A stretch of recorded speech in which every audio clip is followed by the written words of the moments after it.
सूबेदार रिटायर एक व्यक्ति थे, 51 साल उनकी उम्र थी और कल उनका जो घर है वहाँ पे कंस्ट्रक्शन चल रही थी, तो पानी निकालने के लिए उन्होंने सोचा कि कूलर की मोटर का प्रयोग करते हैं और एक तार जो है वो आगे से नुकीली नहीं थी, तो उन्होंने ये ध्यान नहीं किया कि लाइट गई हुई है, लाइट आ भी सकती है, और उन्होंने मुंह से छीलने का प्रयास किया, जिसके बाद अचानक से लाइट आ जाती है, उनको करंट लगती है, इतनी तेज़ करंट की इंटेंसिटी कि सीधा वो जो है पीछे जाके उन्हें धक्का लगता है, उनका जो सर है वो दीवार से टकराता है और मौके पर ही दुखद तरीके से उनकी जो जीवन लीला है वो समाप्त हो जाती है। तमाम परिजन यहाँ पे हैं, उनसे एक बार पूरा मामला जान लेते हैं। सर, क्या हुआ, क्या था कल? मकान बना रहे थे अपना, तो मकान में जैसे बारिश आई थी, उसकी छत के ऊपर पूरा काफ़ी सारा पानी भर गया था। उसको निकालने के लिए उन्होंने जो है ना वो मोटर लगा करके पाइप लगा करके बाहर निकाल रहा था, तो इन बिटवीन उसमें से तार हिल गया कोई बोर्ड में से, तो दोबारा उसमें लगा रहा था बोर्ड में तार उसको। उस टाइम लाइट नहीं थी, लेकिन अचानक लाइट आई तो उसका हाथ उससे टच हो गया और ये हादसा हो गया। तो इनका नाम और उम्र बता दीजिए। इनका 51 साल उम्र थी और उनका नाम था राजेश कुमार। और करते क्या थे ये एक्स सर्विसमैन थे, रिटायर सूबेदार थे मिलिट्री से, और अब अपने परिवार के साथ यहाँ करनाल में करण विहार कॉलोनी में रहते थे। तो अभी घर बन रहा था उनका अपने हाँ, एक घर बना, अपने ही घर में हुआ, अपना घर बना रहे थे। काफ़ी सारी बारिश आने के कारण पानी रुक गया था छत के ऊपर, तो उसको पाइप लगा करके निकाल रहे थे वो। तो कहीं ना कहीं गलती तो हुई है कि करंट उस टाइम लाइट नहीं थी, अचानक जब अचानक लाइट आ गई, बोर्ड से जो है ना तार निकल गया और तार लगा रहे थे, तो अचानक से वो तार लगाते समय उनका हाथ उससे टच हो गया। लापरवाही थोड़ी सी, बस कुछ भी लगा लो, जो लाइट थी नहीं उस टाइम, तो लाइट ना होने के कारण तार निकल गया, तो न उसमें डाल रहा था, डालते डालते एक तार डाल दिया, दूसरा रह गया था, तो उसमें डालने लगे तो हाथ टच हो गया उनका। रिटायर सूबेदार थे। बच्चे भी हैं? हाँ, 2 बच्चे हैं, एक बेटा मिलिट्री में है और एक स्टडी के लिए कनाडा गया जी। तो बच्चे एक आ गया, दूसरा हाँ, मिलिट्री से वो आ गया और ऑन द वे है, रास्ते में है। आप सुन सकते हैं, 51 साल उम्र है, राजेश उनका नाम है, और भी तमाम जो परिवार से लोग हैं वो यहाँ पे मौजूद हैं। तो सर, आप कौन लगते हैं उनके? बड़ा भाई था जी हमारा वो। तो आपको क्या जानकारी मिली थी? जानकारी किसी पड़ोसी ने बताया जी, फ़ोन करके ऐसे ऐसे लाइट से आपका बंदा, लाइट आई ना जैसे झटका लग के तो ये नीचे गिर गया, अंकल को देखो आगे। जैसे उसको संभाला तो हॉस्पिटल में लेके आए, तो हॉस्पिटल में लेके आए तो बोले तो मृत है, डेड हो गया था मतलब वहीं पे।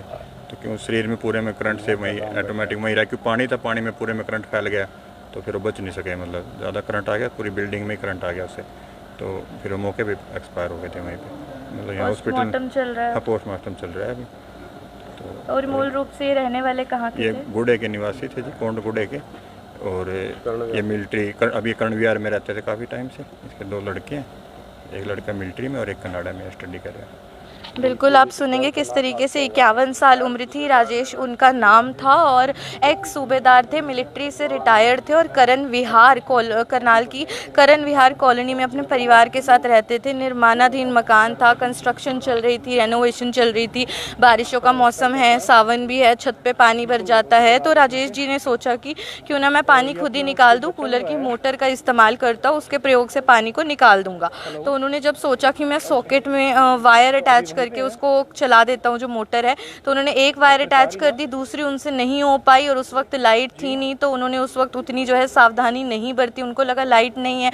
कई बार होता है हम थोड़े से केयरलेस हो जाते हैं, और अब आप खुद ही सोचिए कि उनकी ये छोटी सी नज़रअंदाजी उनको, उनके परिवार को कितनी भारी पड़ गई कि उन्होंने जो है उस वक्त हाथ लगा दिया, उसको टच कर दिया और उसके कॉन्टैक्ट में आने से उनको ज़बरदस्त करंट लगा, ज़ोर का झटका लगा, इतनी तेज़ झटका लगा कि उनका जो सर है वो दीवार में जाके एकदम से टक्कर हुई और उनका जो सर है वो पूरी तरीके से जख्मी हो जाता है, जिसके बाद करंट लगने से उनकी बेवक्त जो है इस तरीके से जीवन लीला समाप्त हो जाती है। उसके बाद अभी पोस्टमार्टम उनका जो है कल्पना चावला मोर्चरी हाउस में चल रहा है। अभी पूरे परिवार पे मातम छाया हुआ है। एक बेटा उनका मिलिट्री में है, दूसरा बेटा उनका कनाडा है, वो तो अभी पहुंचेगा वापस, तभी पिता का दाह संस्कार हो पाएगा। तमाम परिजन यहाँ पे, और अब आप खुद ही सोचिए कि उनका घर बन रहा था, शायद उनको होगा कि एक बच्चा उनका मैरिड था, एक बेटे की आगे शादी करनी है, खुशियों का माहौल होता है, इंसान कितने सपने सजा के रखता है, लेकिन किसी ने सोचा नहीं था कि महज घर की सफाई करते हुए कि बारिश का पानी एकत्रित है मैं उसको निकाल दूं, ऐसे में उन्होंने थोड़ी सी नज़रअंदाजी बरती। उनको नहीं उस वक्त खुद से टच करना चाहिए था, उनको ये लगा कि लाइट नहीं है, और अब सोचिए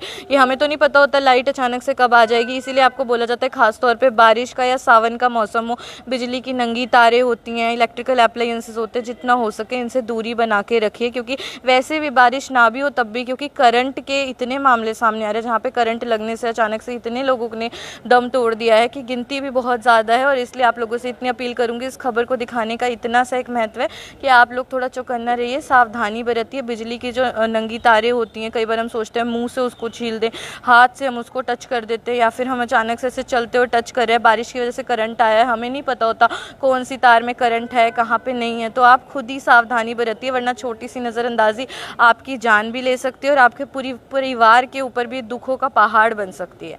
भवन आरंग, करनाल ब्रेकिंग न्यूज़, करनाल।